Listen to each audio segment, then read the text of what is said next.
Cheers, and welcome to Chicago Reacts. My name is Lauren, and today I'm going to be dipping into the internet historian once again. Today I want to look at the story of Kony2012. I never really fully understood what this was about. Like, I remember everyone talking about Kony2012. I remember it being mentioned all the time in 2012, but I don't remember ever actually discovering or like looking too deeply into what actually was going on because I was lazy. So Internet Historian has long been a great source of information of things that I have only tangential knowledge of. I'm excited to see what he has to say about Kony2012, and I'm hopefully going to actually learn something about, you know, an event I lived through and should definitely know more about. I feel like diamonds are involved, but I'm not entirely certain. So, thanks for tuning in. If you haven't already, make sure you subscribe to the channel. Then you will always know when we put out new videos, which is basically every single day. Make sure that you share and like as well if you do. And if you want to see more content like this, let me know in the comments below. If you have something specific you want me to react to, you have to either let me know in the comments here or on Discord. Like, that works as well. So, without further ado, let's begin. Okay, well, I'm gonna have to go back, I think, and just very carefully. Fair use. Journalistic in nature has been public record. A special care has been taken to censor important stuff. They are public figures, so you're fine. It's not condoning harassing any of the individuals. Okay. Yeah, don't harass anybody involved in this video.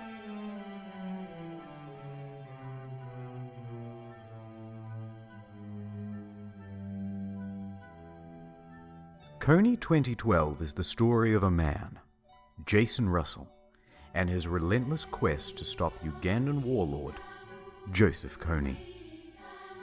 Let's begin where the action started. On March 5th, 2012, a charity called Invisible Children published a high-production video called Kony2012. It was an awareness campaign seeking to mobilize action to capture or kill Ugandan warlord Joseph Kony. And the goal of the story was to make Kony famous. 30 minutes long, it really tried to pull at your heartstrings. At the end of my life, I want to say that the world we've left behind is one that Gavin can be proud of. A place that doesn't allow Joseph Konys and child soldiers. Oh, child soldiers. And little Gavin would have been proud, because it took off like no video on YouTube ever had.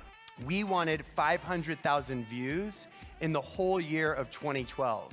We got 500,000 views in the first 3 hours. It received 100 million views in the first 6 days. I want to look at this. Wow. Susan Boyle. I watched Susan Boyle. I watched Friday. I'm looking at the things that, like, the things that I watched. I was like, ah, yes. Single ladies, yes. 1.4 million likes. Click that link in the description below. Baby, they I watched clicked it that so one. hard the website went down, and their email was so... So basically, I watched all of the music stuff. Like, yeah, I'm looking at this. It's like, no, I didn't watch the Modern Warfare one, but all of these music ones I remember watching, like the music video for Bad Romance. I remember watching all of these things. I didn't watch Kony2012 though. 6 days, 1.4 million likes. Click that link in the description below. They clicked it so hard the website went down, and their email was so inundated that the service provider assumed it was an attack and temporarily pulled the plug. The Times named it the most viral video ever. It raised the charity over $20 million. People really went fucking bananas for this video and those Ugandan kids. 4 million hashtags. People changed their Facebook profiles, so you knew it was a big deal. A fan-made mobile game. Are you woke about Joseph Kony? Oh! Yeah, but are you woke enough to get attacked too? I remember that. People were up for pretty much anything to stop Kony, as long as it didn't involve any practical action. 1 like equals 1 saved child.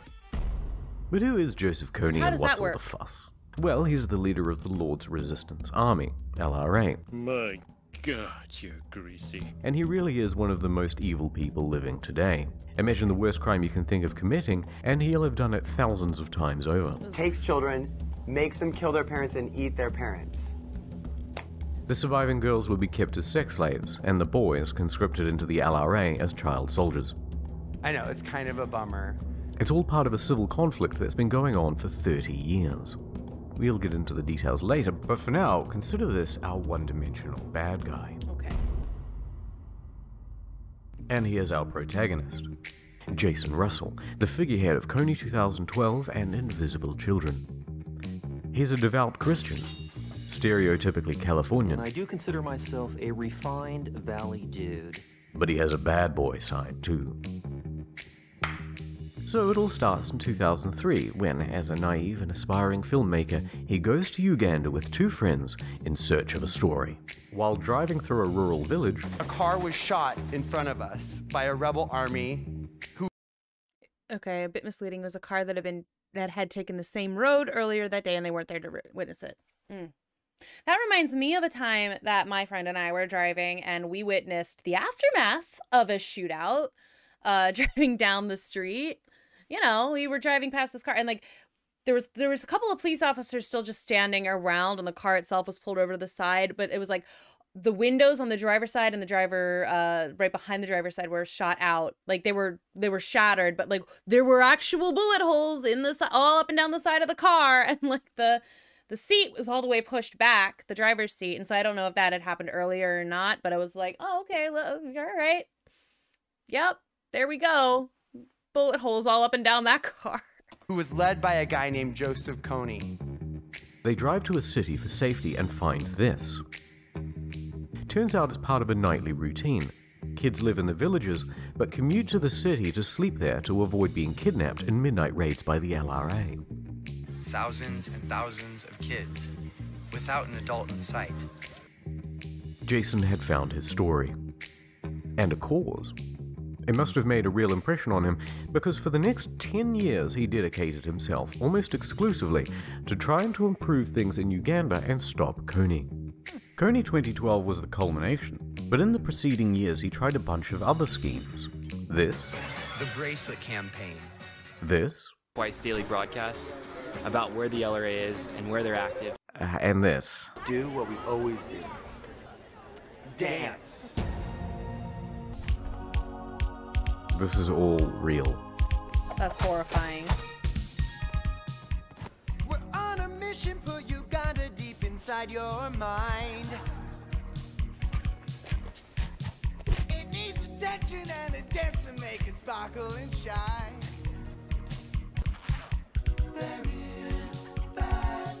We gotta shake it up and break it up and let the war without a gun. Naturally, questions have been raised about his sexual orientation. All these other rumors, too, that you were gay. Mm-hmm. Yeah, I've heard those rumors. Yeah. My parents started a large children's theater organization, so I am... Theatrical. theatrical. Yeah, okay, that makes sense. Straight men are allowed to enjoy musicals. It's current year. Back to Kony2012. So the video lays out a plan called Cover the Night. Here's what you do. Pay $30 for your super special Kony action kit. Whoa, that's nice. In the kit you'll find 5 items.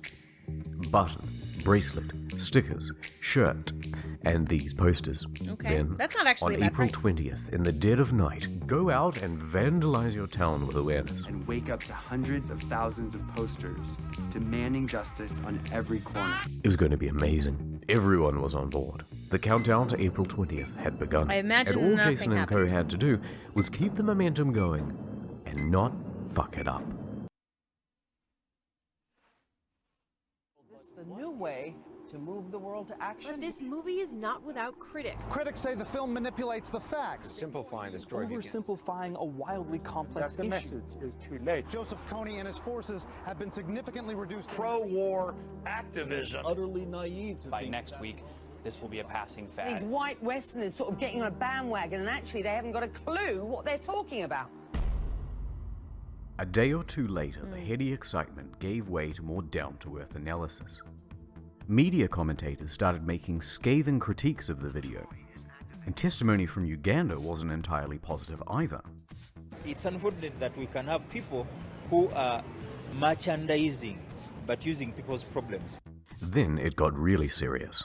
Teenage girls started weighing in. Kony, so I asked my mom, and my mom laughs and goes, he died like 5 years ago. This is wrong, by the way, but it was seen by 4 million people. From a source of "my mum said it, so it must be true." The term slacktivism started cropping up more and more.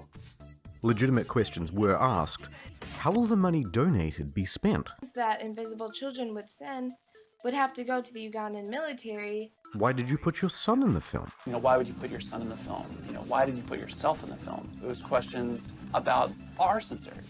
Why are they saying Kony is in Uganda when he's actually in the Central African Republic? Invisible Children wasn't popular among other charities either. They were hogging the limelight. And they released Kony2012 just 2 days before International Women's Day, a critical fundraising time for some. Even the Ugandan Prime Minister took a few jabs. We do not need a sleek video on YouTube for us to take notice.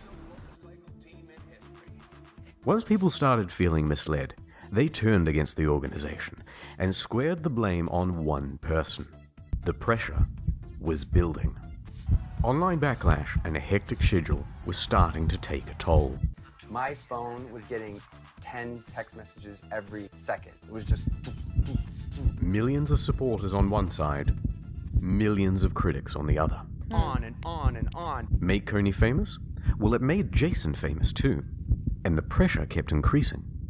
He was flying all over the country to spread his message. Took the red eye to New York, landed at 5 in the morning. Working around the clock. On the Today Show, People Magazine, Reuters. By day 3, I was in LA doing interview after interview after interview. I don't remember him at all. Interviews in 48 hours. I remember Kony2012. I remember that slogan, but like I remember even at the time being confused about what it was I was supposed to be upset about.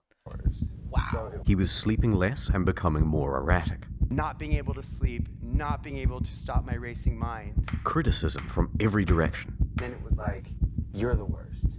You're terrible. And Kony's dead. They started saying the whole project was for his ego, or based on greed. And not just criticism, responsibility. How are you going to stop children from being murdered, Jason? You promised a solution, Jason. When are you going to deliver Kony?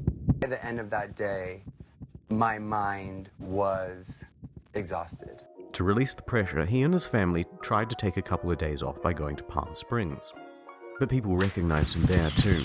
Yeah, so they hid away in their hotel room with the curtains closed. You gotta wait. Jason was starting to crack. Paranoia, delusions of grandeur. He went with his family to see the Lorax, and he thought the film was speaking to him directly. Voices in Jason's head told him that he needed to get to New York in the next 12 hours, what? Or Kony would win, whatever that meant. Then, he stripped off all of his clothes and ran out into the street. I was on a street in San Diego, totally naked and crazy. Courtesy out of of my TMZ, mind. obviously. Someone driving by in a car took a video on their phone, and they sold it to TMZ for $30,000.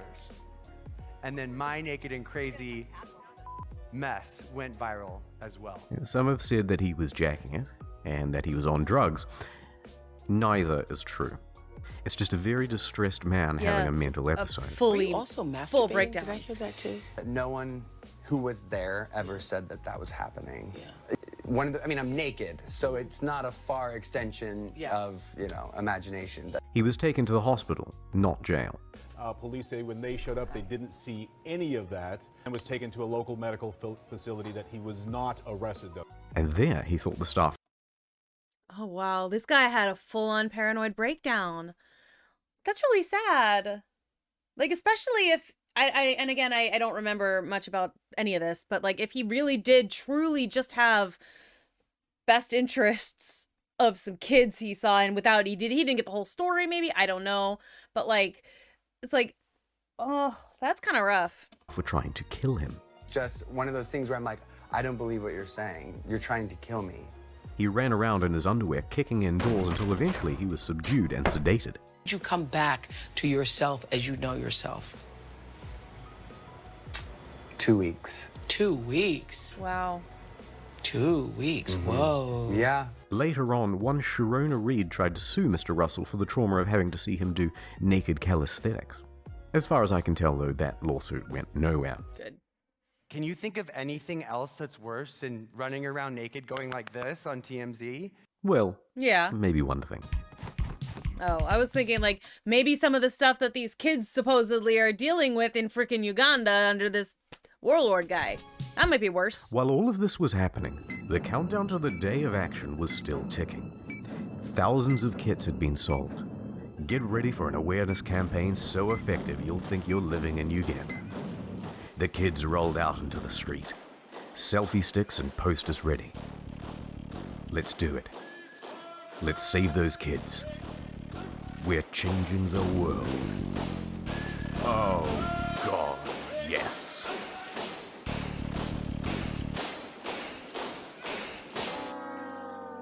But it wasn't all well intended.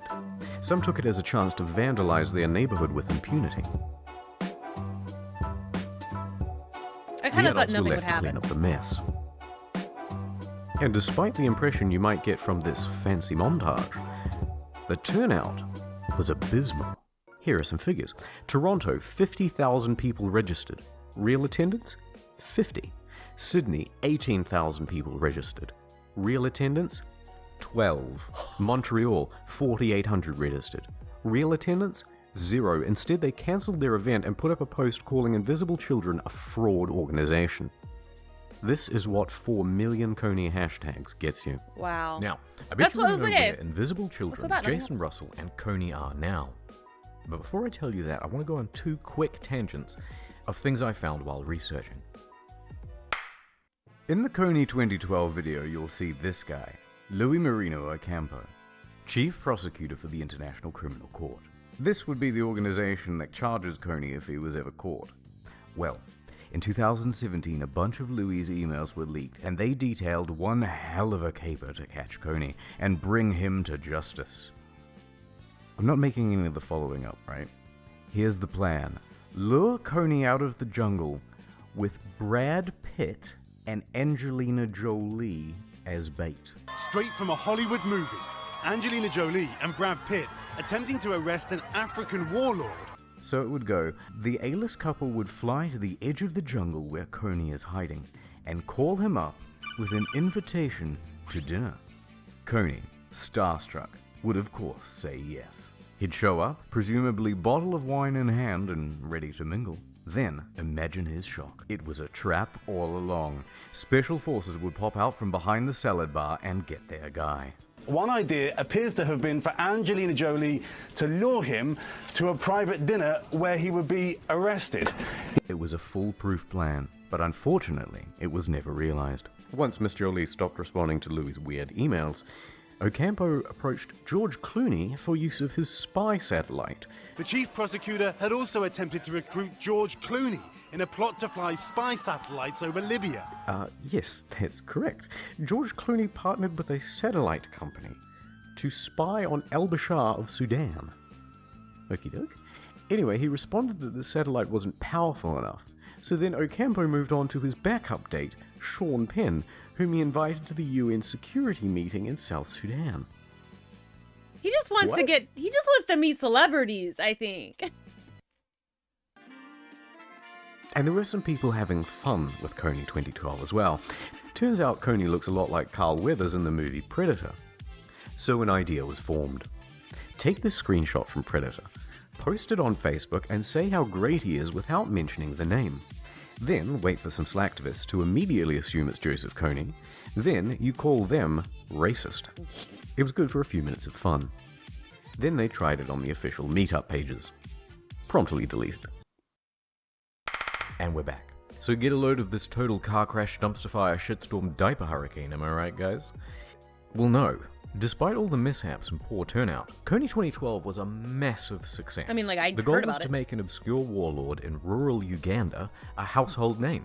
Yeah, I And they remembered his succeeded. name. I definitely thought it Original- was, I thought it was freaking diamond mines or something. But Hundreds of millions on a budget of about $1.5 million. Any marketing agency would kill for that. In fact, 7 years later, you probably clicked on this video because you have some vague notion of Kony and that video already. Now, let me give you a very brief rundown on where everyone is, then let's get out of here. Invisible Children. Outside of long-term and small-scale projects, they've largely ceased operations. Joseph Kony. He's still out there, but his army is shrinking and splintering. He is effectively in hibernation. And Jason Russell. He's no longer with Invisible Children. He's also been breakdown free since 2012, but he's still doing the activism thing. Look, I've had to gloss over so many details in this video, and there are so many more questions to be answered, but I don't want this video to be an hour long or to take 2 months more to make, so I'm going to round this one off with a Q&A on the second channel. What about that $20 million they raised?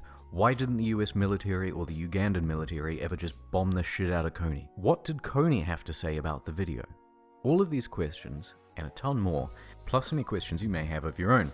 Uganda want to see it. Boo. Yeah, so if you want me to respond to the Q&A video, let me know in the comments below. I'll do that if people want me to.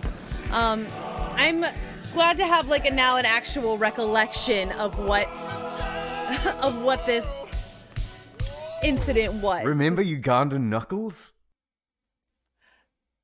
Because I do, like I said, I knew some of it, but I could not remember most of it. And so I'm glad to like kind of have that memory back. Like I said, at the time, I still didn't know what it was about. I knew it was, I think I vaguely had a knowledge it was like about kids and African diamond mines, but like apparently no, it was just, it's about child soldiers. So I do feel like a little bit of an idiot for not remembering that. But, you know, thank you, Internet Historian, for once again enlightening me on things that happened in my lifetime that I had vague knowledge of and not nearly enough information about.